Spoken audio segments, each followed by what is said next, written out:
नमस्कार। मेरा नाम है पंकज और हम लोग मैथ की क्लास ले रहे थे। तो मैथ की क्लास में हम लोगों की चल रही थी संख्या पद्धति।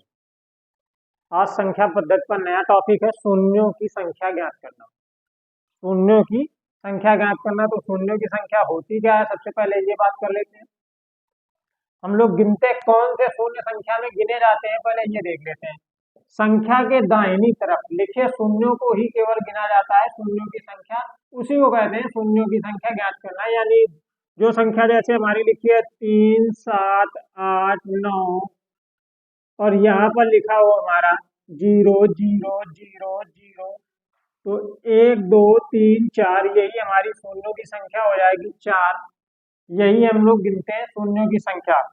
अब जब शून्यों की संख्या की बात चल रही है तो सबसे पहले शुरू करते हैं जोड़ने कि जोड़ के सवालों में शून्यों की संख्या हम लोग कैसे बताएंगे कि कितनी शून्यों की संख्या है। मान लीजिए कि हमारे पास कोई संख्या है जो योग में रखी है, जोड़ने में रखी है 10 + 100 + 1000 + 10,000।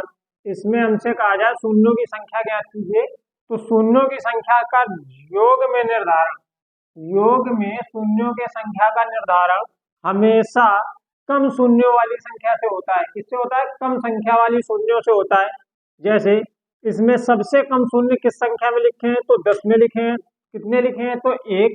तो 1 ही हमारा क्या शून्यों की संख्या हो जाएगी, 1।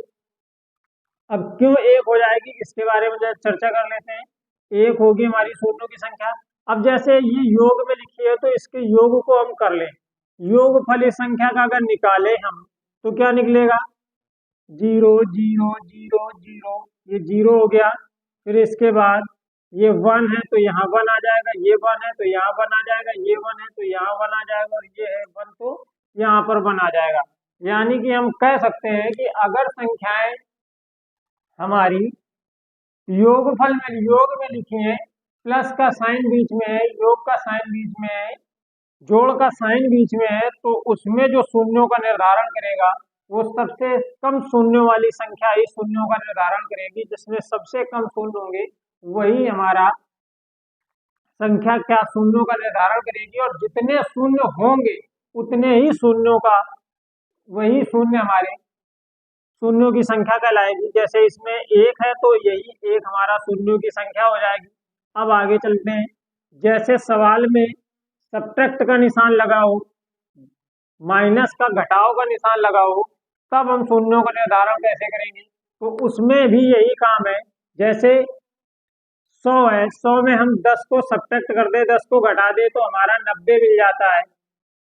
तो हमारे 90 में शून्यों की संख्या कितनी होगी? तो शून्यों की संख्या 90 में होगी 1।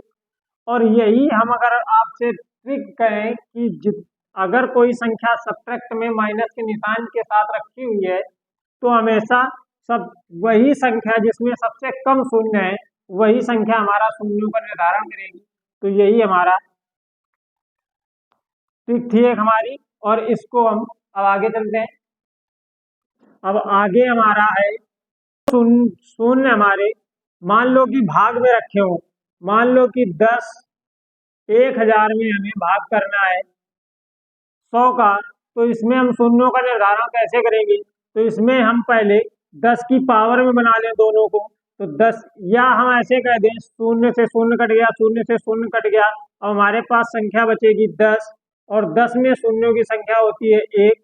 तो हम ये कह सकते हैं कि अगर हम संख्या हमें भाग में दी हुई है, डिवाइड में दी हुई है, या इस तरीके से हमें फ्रैक्शन में भिन्न में संख्या दी हुई है, उसमें हमसे कहा जाए शून्यों की संख्या ज्ञात करो, तो हम शून्यों को शून्यों से काट देंगे और बचे हुए शून्य की संख्या गिन लेंगे, और वही हमारी शून्यों की संख्या हो जाएगी।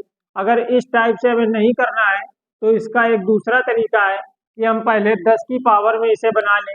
तो 10 की पावर ऊपर की संख्या बनेगी 3, और हर की संख्या हमारी 10 की पावर बनेगी 2, और 2 से ये कट जाएगा तो हमारे 10 की पावर आ जाएगी 1, और यही हमारी क्या हो जाएगी? शून्यों की संख्या हो जाएगी। इस टाइप से भी हम इस सवालों को कर सकते हैं। अब बात करते हैं गुणा में, क्योंकि सबसे ज्यादा सवाल इसी में आते हैं कि गुणा में शून्यों की संख्या कैसे ज्ञात की जाए। अब गुणा में जब शून्यों की संख्या ज्ञात करने की बात आती है तो सबसे पहले आती है बात कि मान लो कि हमको कोई संख्या दी है 24, 18, 25 गुणित 30। अब इसमें हमसे कहा जाए कि शून्यों की संख्या ज्ञात करो, तो सबसे पहले हम क्या करेंगे, इन संख्याओं को फैक्टर बना लेंगे, गुणनखंड कर लेंगे इन संख्याओं का। और जब गुणनखंड करेंगे तो ये आएगा 2 गुणित 2 गुणित 2 गुणित 3, और इसका जब करेंगे तो ये आएगा 2 गुणित 3 गुणित 3, और इसका करेंगे तो 5 गुणित 5, और जब 30 का करेंगे तो आएगा 2 गुणित 3 गुणित 5। और हम ये जानते हैं कि शून्यों का गुणा में शून्य हमारे 2 और 5 के युग्म से बनते हैं। तो हम सबसे पहले क्या करेंगे, 2 को पावर में लिख लेंगे और 5 को पावर में लिख देंगे। इसमें पावर देखेंगे 1 2 3 4 5, 2 की पावर हो गई हमारी 5, और 5 की पावर देख लेंगे 1 2 3, तो 5 की पावर हो जाएगी हमारी 3। बीच की संख्याएं जो हमारी है, जैसे 3 हो गया और 7 हो गया, जो गुणा के जिनके द्वारा गुणा में हमें शून्य प्राप्त नहीं होता, जो 5 के साथ शून्य नहीं देते, उन संख्याओं को हम छोड़ देंगे और केवल हम उन संख्याओं को लेंगे जो 5 के साथ गुणा करने पर हमें 0 देती है। और हम जैसे हम ये कह दें कि 4 भी तो 5 के साथ में 0 देता है, क्योंकि 20 हो जाता है और यहाँ 10 हो जाता है। तो चाहे हम 5 का 2 के साथ 2 और 2 करके 5 के साथ में मल्टीप्लाई करेंगे तब भी तो एक ही शून्य देगा। तो इस तरीके से हम क्या देखेंगे, क्यों हमें देखना है कि 2 कितने हैं और 5 कितने हैं, क्योंकि हम 2 और 5 से ही शून्यों का निर्धारण करने वाले हैं। तो अब हमने देखा कि 2 की पावर है 5 और हमारी 3 की पावर है 5 की पावर है 3। तो सबसे कम जिसमें घात लगी हो, और जितनी घात लगी हो वही हमारे शून्यों का निर्धारण हो जाता है और वही हमारी शून्यों की संख्या हो जाती है। जैसे 5 की पावर है 3 और 2 की पावर है 5, तो 5 पावर ज्यादा है और 3 पावर कम है, तो यही हमारे 3 क्या हो जाएगा, शून्यों की संख्या हो जाएगी। अब हम 2 की पावर 5 से शून्य कैसे, 2 की पावर 5 लिखा हुआ है तो 5 हमारे शून्य कैसे नहीं होंगे, इसको देख लेते हैं। जैसे हम इसमें से अब हम निकालें तो 2 गुणित 5 और अगला 2 गुणित 5 और अगला 2 गुणित 5, तो 1 10 ये हो जाएगा, 1 10 ये हो जाएगा और 1 10 ये हो जाएगा। तो यही हमारे 3 शून्य बनेंगे। और जो हमारे 2 एक्स्ट्रा में 2 बच रहे हैं, इनके साथ में 5 का युग्म बनाने के लिए कोई संख्या 5 है ही नहीं, तो ये शून्य बनाएंगे कैसे। तो हम हमेशा कम जिसमें पावर हो वही संख्या को हम शून्यों की संख्या मान लेते हैं। अब अगला सवाल देखते हैं। इसी में जैसे कोई संख्या बड़ी दे दी जाए, मान लो कोई संख्या दी हुई है हमको 240 गुणित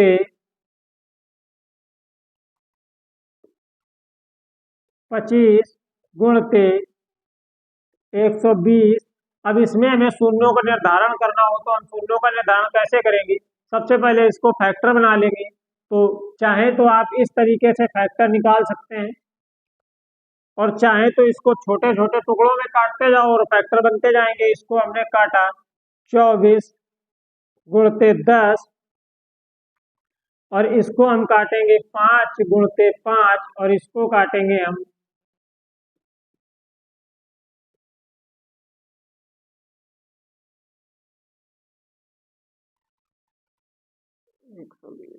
12 गुणित 10। अब जब हम इसमें देखेंगे तो इसमें भी हमारे फैक्टर अब कर लें हम 2 गुणित 2 गुणित 2 गुणित 3, और इसमें आएंगे 2 गुणित। तो हम लोग अब आगे देखते हैं। मान लो हमारे पास कोई गुणा की श्रृंखला दी हुई है, प्राकृतिक संख्याओं की कोई एक गुणा की श्रृंखला दी हुई है, जैसे 1 गुणित 2 गुणित 3 डॉट डॉट डॉट डॉट, मान लो 100 तक दी हुई है ये श्रृंखला, ठीक। अब इसमें हमें सबसे पहले ये देखना है कि इस श्रृंखला में कितने 2 हैं और कितने 5 हैं, क्योंकि 2 और 5 के गुणा से ही हमको एक शून्य मिलता है। तो सबसे पहले हम छोटे संख्याओं में देख ले, जैसे हमारे पास 1 से 10 तक की श्रृंखला हो, 1 गुणते 2 गुणते 3 डॉट डॉट डॉट, मान लो 10 तक की कोई श्रृंखला है। अब इस श्रृंखला में हमें 2 और 5 जानना है, 2 और 5 कितने इस श्रृंखला में 2 है और कितने 5 है। तो सबसे अंतिम संख्या को हम ले लेंगे और अंतिम संख्या को लेकर उसके गुणनखंड करेंगे 2 से और 5 से, केवल और केवल 2 और 5 से गुणनखंड करने, बीच की सारी संख्याओं को हमें छोड़ देना है। तो 2 से इसको भाग करेंगे तो आएगा 5, फिर इस 5 में हम 2 से फिर भाग लगाएंगे, आएगा 2, और जो शेषफल बचता जाता है उसको छोड़ते जाते हैं। उस शेषफल से हमें कोई मतलब नहीं होता, क्योंकि हमें सिर्फ और सिर्फ 2 और 5 चाहिए, इसके अलावा और कुछ भी नहीं चाहिए। तो हमारा फिर 2 से भाग लगाएंगे, आएगा 1। इन सभी संख्याओं को हमें क्या करना है, इन सभी संख्याओं को दोस्तों जोड़ लेना है, और जब इनको जोड़ेंगे तो 5 + 2 + 1 बराबर हमें 2 की संख्या मिलेगी 8, यानी 2 की पावर हम 8 लिख लेंगे। अगला जब हम 5 की संख्याएं ज्ञात करेंगे तो हम फिर से वही काम करेंगे, 10 में 5 से भाग लगा देंगे तो 5 एकम 5 दूनी 10, और बस इसमें 2 ही 5 आएंगे। बड़ी संख्या होती 5 से अगला भाग लग जाता है, अगला भाग लगेगा नहीं, तो हमारे 5 की संख्या हो जाएगी 2, और यही हम क्या करेंगे, इसमें मल्टीप्लाई में रख लेंगे 5 की पावर 2। हमने आपको अभी तक बता रखा है कि जिस 5 और 2 में जिसकी पावर कम हो और जितनी हो, शून्यों की संख्या उतनी हो जाएगी। तो हमारी इस श्रृंखला में 1 से 10 तक की श्रृंखला में शून्यों की संख्या कितनी हो जाएगी दोस्तों, तो शून्यों की संख्या हमारी हो जाएगी 2, क्योंकि 5 की पावर है 2, और जो पावर छोटी होगी वही हमारा शून्यों का निर्धारण कर देता है। अब आगे चलते हैं हम अपनी बड़ी श्रृंखला की तरफ। मान लो कि हमारे पास 1 से 100 तक की कोई श्रृंखला थी, तो हम 100 में क्या करेंगे, सबसे पहले 100 में हम 2 को निकालेंगे, तो 2 से भाग करेंगे 50, फिर 2 से भाग कर देंगे, इसमें आ जाएगा हमारा 25, फिर 2 से भाग लगा देंगे, इसमें आ जाएगा 2 एकम 2, 2 दूनी 4, फिर इसमें 2 से भाग लगाएंगे 7, फिर 2 से भाग लगाएंगे 2 तिहाई 6, फिर 2 से भाग लगाएंगे इसमें, तो हमारा आ जाएगा 1।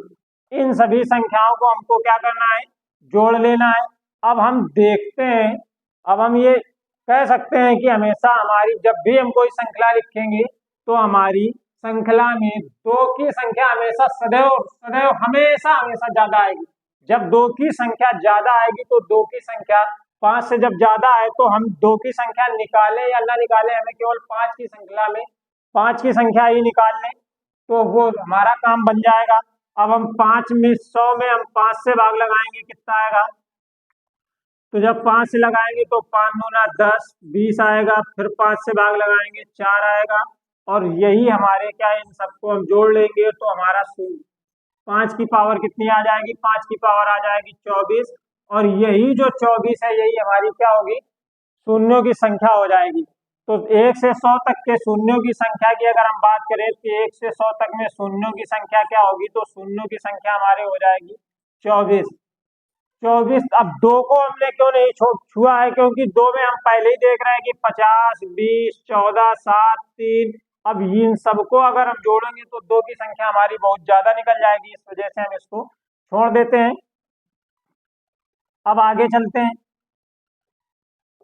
तो दी हुई है 1 से 50 तक की, और उसमें हमें शून्यों की संख्या ज्ञात करनी है, 1 गुणते 2 गुणते 3 गुणते डॉट डॉट डॉट डॉट 50। अब इसमें हमसे कह दिया शून्यों की संख्या ज्ञात करो, तो हम कैसे शून्यों की संख्या ज्ञात करेंगे, हमारे पास सबसे अच्छा फार्मूला, सबसे पहले हम 5 के फैक्टर कर लेंगे, 5 एकम 5, फिर 5 से करेंगे 2, फिर अब ये 5 से छोटी हो गई, अब इसमें भाग देने की कोई जरूरत नहीं, तो हमारे पास कितने आएंगे, 10 + 2, तो 5 की संख्या हमारी हो जाएगी 12, और 5 की पावर हम लिख देंगे 12, और यही हमारी 12 क्या होगी, शून्यों की संख्या हो जाएगी दोस्तों, शून्यों की संख्या हमारी हो जाएगी 12।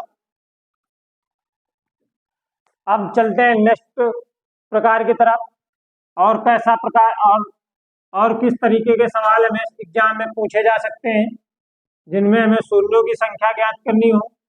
तो होता क्या है कि हमें श्रृंखला शुरू से नहीं देता, लेकिन हमें श्रृंखला शुरू से ना हो और लगातार हो।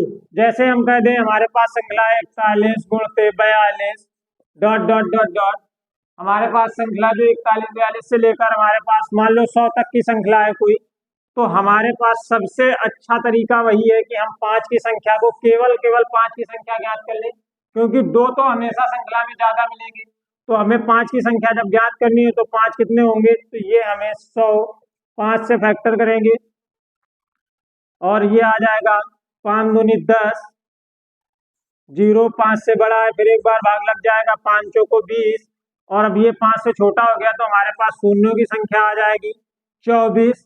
वो 1 से 100 तक की श्रृंखला की संख्या हमारी कितनी है, 24 है। यानी अगर ये श्रृंखला हमारी 1 से शुरू हुई होती और 100 तक जाती, ये पैटर्न हमारा 100 तक जाता, तो हमारे शून्यों की संख्या 24 मिलती है हमें। लेकिन हमारी श्रृंखला शुरू हुई है 41 से, इसका मतलब 40 तक श्रृंखला हमारी छूट गई है। तो अगर 40 तक श्रृंखला छूटी है तो छूटी हुई श्रृंखला के भी तो हमें नंबर ऑफ जीरो कम करने पड़ेंगे।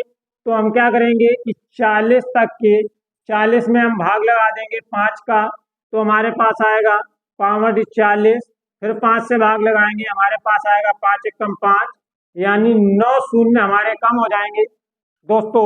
तो 24 में हम 9 को कम कर दे तो हमारे पास शून्यों की संख्या जो आएगी वो आएगी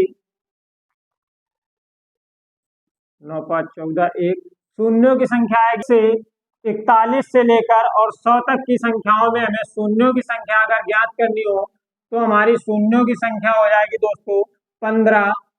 31 से मान लो शुरू हुई, 31 32 डॉट डॉट ऐसे 100 तक ये श्रृंखला गई हुई। इस श्रृंखला में हमें करना क्या है कि सबसे पहले हमने आपको बताया कि 100 के हमें 5 निकाल लेने हैं कि 100 में 5 कितने हैं, क्योंकि 100 में 2 तो बहुत ज्यादा निकलते हैं।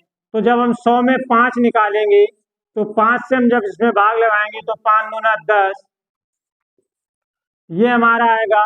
फिर इसमें 5 से भाग लगाएंगे, 5 चौको 20, इन संख्याओं को जोड़ लेना है, ये हमारे शून्यों की संख्या आएगी 24। कब, जब श्रृंखला 1 से शुरू हुई होती तो। अब हमारे पास श्रृंखला 1 से शुरू नहीं हुई, हमारी श्रृंखला 31 से शुरू हुई है। विषम संख्या की श्रृंखला अगर है हमारी, तो विषम संख्या की श्रृंखला पर एक भी शून्य नहीं आएगा। वो क्यों नहीं आएगा, क्योंकि श्रृंखला में 1 3 5 7 और डॉट डॉट इस तरीके से ये हमारी श्रृंखला चली जाएगी। यानी हमारा श्रृंखला में 5 तो उपलब्ध होगा, लेकिन श्रृंखला में हमारा 2 उपलब्ध नहीं होगा। और हम अभी आपको सबसे पहले जब हमने शून्यों की संख्या पढ़ाना शुरू किया था तो हमने आपको बताया था कि अगर शून्यों का निर्माण करना है तो केवल 5 से हमारा भला नहीं होगा, इसके साथ हमें कोई ना कोई 1 2 चाहिए, तभी ये हमारा एक शून्य का निर्माण करेगा। और अभाज्य ये विषम संख्या की श्रृंखला पर हमारा एक भी 2 नहीं आएगा। यानी हम ये कह सकते हैं कि विषम संख्या पर हमारी सम संख्याओं का कोई जोर नहीं है, तो उसमें 2 जब आएगा ही नहीं तो शून्यों का निर्माण एक भी नहीं होगा। शून्यों की संख्या हो जाएगी दोस्तों, शून्यों की संख्या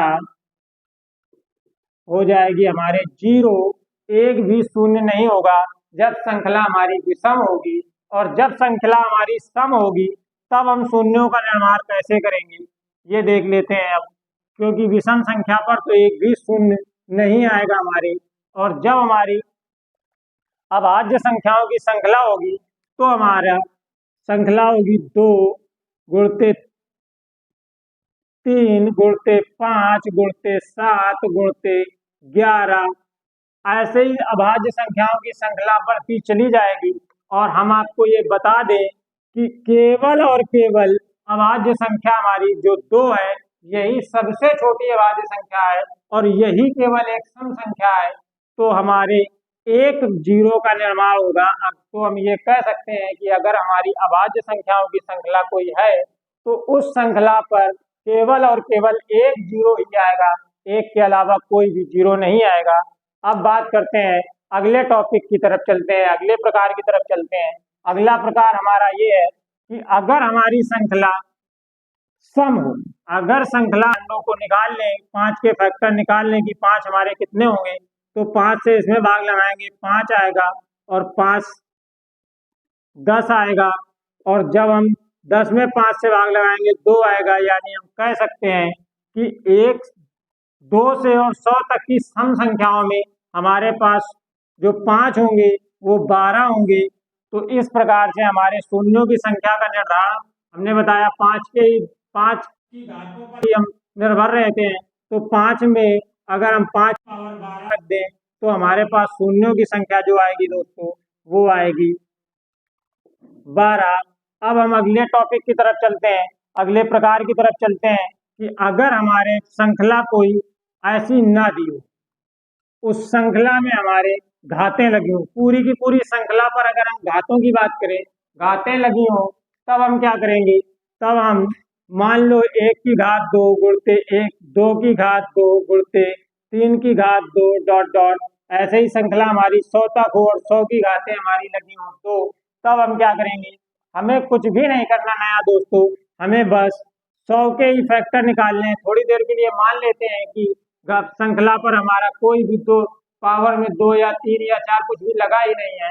तो जब हम इसमें नहीं मान के चलेंगे कि पावर नहीं है, तो हम इसमें 5 के फैक्टर निकालेंगे, 5 चौको 20, 5 दूनी 10, और हमारे पास आएगा 5 चौको 20, यानी हम 1 से और 100 तक में हमें शून्यों की संख्या 24 प्राप्त होती है। अब बात करें कि पावर का क्या होगा, तो पावर जितनी भी लगी हो उस पावर से हमें शून्यों पर गुणा कर देना है। इस 5 पर गुणा कर देंगे तो ये आएगा 24 दूना 48, और हमारे शून्यों की संख्या हो जाएगी 48। अगर मान लो कि पावर हमारी लगी हो 1 की पावर 3 गुणते 2 की पावर 3 गुणते 3 की पावर 3 डॉट डॉट 100 की पावर 3, और इस श्रृंखला पर हमें शून्यों की संख्या ज्ञात करनी हो, तो हम कैसे ज्ञात करेंगे, तो हम ज्ञात करेंगे 100 के सबसे पहले हमें 5 निकालने हैं कि 100 में कितने 5 हैं।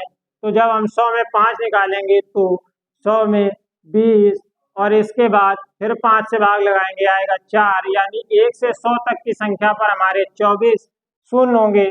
अब हमारे पास जितनी पावर होगी उस पावर का हमें संख्या, जो हमने 5 की संख्या निकाली है, इस संख्या पर हमें पावर नहीं लगानी दोस्तों, और हमें करना क्या है, इसमें हमें उसी पावर से मल्टीप्लाई कर देना है।